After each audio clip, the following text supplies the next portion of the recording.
মোদী সরকারের বিরুদ্ধে ক্ষোভ, মনিরামপুর অঞ্চলে উত্তেজনা বাড়ছে।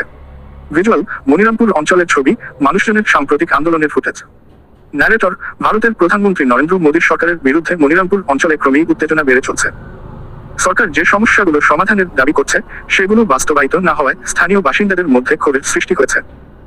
ন্যারেটর, বিভিন্ন উন্নয়নমূলক প্রকল্পের প্রতিশ্রুতি সত্ত্বেও বাস্তব পরিস্থিতি উন্নত হয়নি বলে অভিযোগ। স্থানীয় জনগণ দাবি করছেন তাদের মৌলিক চাহিদাগুলো পূরণ করা হয়নি এবং প্রশাসনের অদক্ষতার কারণে তাদের জীবনযাত্রা কঠিন হয়ে পড়েছে। ভিজুয়াল, স্থানীয় নেতাদের বক্তব্য, তাদের সাক্ষাৎকার। স্থানীয় নেতা, আমরা বহুবার সরকারের কাছে আবেদন জানিয়েছি কিন্তু কোনো সঠিক পদক্ষেপ নেওয়া হয়নি। আমাদের সমস্যাগুলোর দ্রুত সমাধান প্রয়োজন। সরকার যদি আমাদের সমস্যাগুলোর দিকে নজর না দেয় তাহলে পরিস্থিতি আরও খারাপ হতে পারে।